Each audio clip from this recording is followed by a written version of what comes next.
सकीब, हम चर्चा की तरफ चलते हैं। सकीब भाई हमारे साथ हैं, डॉक्टर संदीप हैं, प्रकाश सर जुड़ चुके हैं। आप सबका स्वागत सर। सकीब, बिहार में 9 जुलाई को एक तस्वीर दिखी थी विपक्ष की साझा। जब विपक्ष सड़कों पर उतरा तो किस तरीके का जन सैलाब उमड़ा उन सड़कों पर, ये सबने देखा।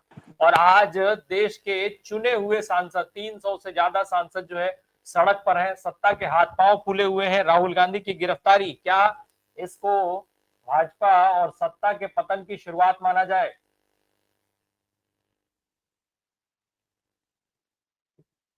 अनम्यूट करिएगा। अभी आप म्यूट है सकीब, शायद अभी अपनी तैयारी कर रहे हैं, वो म्यूट पे हैं अभी सकीब। जिस तरीके की तस्वीर आज आ रही है वहां से। हाँ जी सर, आपका सवाल मैं पूरी तरह सुन नहीं पाया, शायद मेरा कुछ टेक्निकल प्रॉब्लम मेरा हो गया था। सवाल ये था कि 9 जुलाई को विपक्ष जो है बिहार के अंदर सड़क पर उतरा था। उस समय किस जी कदर जनसैलाब उनके साथ आया था, ये सबने देखा था। और आज जी देश के चुने हुए सांसद, 300 से ज्यादा सांसद सड़क पर उतर गए हैं दिल्ली में। विपक्ष पर जो आरोप लगता है कि सड़क पर नहीं आता है, विपक्ष पिछले कुछ समय से लगातार प्रदर्शन कर रहा है, सड़क पर है। जी क्या इसको जी भाजपा और उनके सरकार की सत्ता के पतन की शुरुआत माना जाए? सर, देखिए, आज जो लोग सड़कों पे आए हैं, निर्वाचित सांसद हो या राज्यसभा के सांसद हो, यानी जो 300 विपक्षी सांसदों का जो प्रदर्शन हुआ है आज चुनाव आयोग की तरफ, अगर आप उसको प्रतिशत में देखेंगे तो वो इस देश के 58% लोगों की नुमाइंदगी करने वाले लोग हैं। 58% ऑफ पॉपुलेशन उनकी ये लोग नुमाइंदगी करते हैं, जो लोग आज सड़कों पर हैं। और इस देश में जब चुनाव आयोग के ऊपर पिछले 78 सालों में जो आरोप नहीं लगे, हमने वो दौर भी देखा जब अविभाजित बिहार की राजमहल सीट पर 9 वोटों से भाजपा के प्रत्याशी की जीत हुई और लोगों ने कोई सवाल नहीं उठाया। ना कांग्रेस के प्रत्याशी की तरफ से, जो थॉमस हंसदा, जो उस वक्त कांग्रेस के प्रत्याशी थे 1998 के लोकसभा चुनाव में, वो मात्र 9 वोटों से हारे भारतीय जनता पार्टी के उम्मीदवार सोम मरांडी से। लेकिन उसके बावजूद भी देश की जनता ने चुनाव आयोग पर कोई सवाल नहीं उठाया, क्योंकि चुनाव आयोग की विश्वसनीयता पर उस वक्त सवाल नहीं उठाया जा सकता था। इसलिए नहीं उठाया जा सकता था कि चुनाव आयोग की कार्यशैली में कुछ वैसा दिखा नहीं था कभी लोगों को। लेकिन आज एक के बाद एक, रोज प्रतिदिन, दिन ब दिन जिस तरह की कार्रवाई, यानी जिस तरह का रवैया चुनाव आयोग दिखाता चला जा रहा है, उसके बाद निश्चित रूप से कॉन्स्टिट्यूशनल इंस्टीट्यूशन जितने भी हैं भारत में, हमको लगता है कि उनके कोलैप्स होने का जो सिलसिला शुरू हुआ है एक के बाद एक, उसमें उसकी एक बहुत मजबूत कड़ी है। और मैं तो इसको इस तरह से भी देखता हूं कि जो संस्थाएं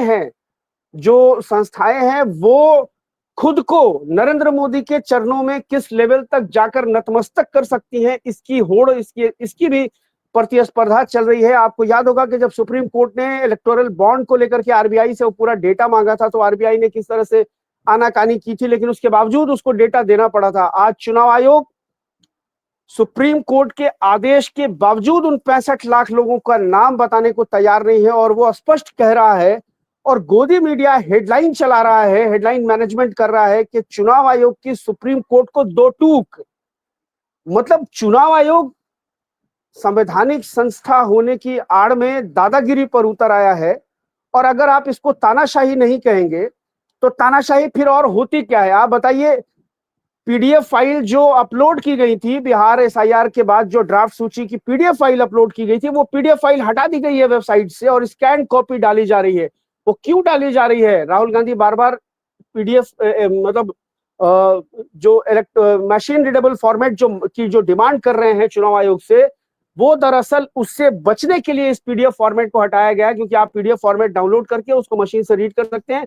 ये स्कैन कॉपी आप स्कैन करके उसकी प्रिंट ले सकते हैं, फिर आपको उसको डिजिटलाइज करना पड़ेगा। यानी ये सब कुछ सामान्य है, ये सब कुछ चुनावी प्रक्रिया का हिस्सा है, या चुनाव आयोग का रूटीन वर्क है। इसको आप इस तरह से नहीं देख सकते हैं। और जिस तरह से आज दिल्ली पुलिस ने, और मुझे तो लगता है, मैं तो शुक्रगुजार हूं नरेंद्र मोदी जी का, अमित शाह जी का, कि उन्होंने टैंक नहीं खड़े किए। जब राज्यसभा में सीआईएसएफ के लोग भेजे जा सकते हैं, राज्यसभा के वेल में खड़े किए जा सकते हैं खड़गे जी को रोकने के लिए और विपक्षी सांसदों को रोकने के लिए, तो क्या पता पार्लियामेंट स्ट्रीट पर टैंक भी खड़े किए जा सकते थे। अगर पार्लियामेंट स्ट्रीट पर टैंक ही खड़े कर देते नरेंद्र मोदी, तो हम और आप क्या ही कर लेते। जब किसानों को रोकने के लिए सड़कों पर कीलें बिछाई जा सकती हैं, बैरिकेड, लोहे के बैरिकेड लगाए जा सकते हैं, गड्ढे खोदे जा सकते हैं, तो क्या कुछ नहीं किया जा सकता है। और आप देखिए कि हम लोग जब दिल्ली में थे, जब हम लोग प्रदर्शन किया करते थे जंतर मंतर पर, तो हम लोगों को पुलिस डिटेन करके पार्लियामेंट स्ट्रीट ले जाती थी।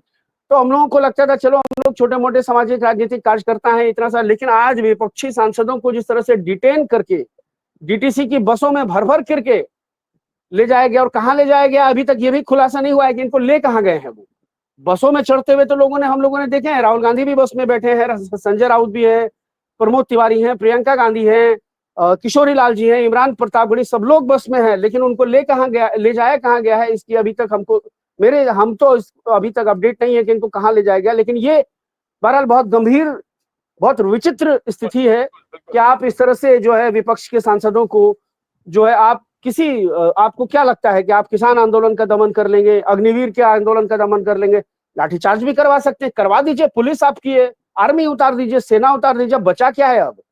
अब हम जो है दिल के खुश रखने को गालिब ये ख्याल अच्छा है कि दौर में जी रहे हैं कि अब यहाँ हमारे यहाँ लोकतंत्र बचा हुआ है या डेमोक्रेसी बची हुई है। सब कुछ तो आप वही कर रहे हैं जो हिटलर किया करता था, जो मुसोलिनी किया करते थे, जो दुनिया के बदनाम तानाशाहों ने अपने अपने देशों में किया है।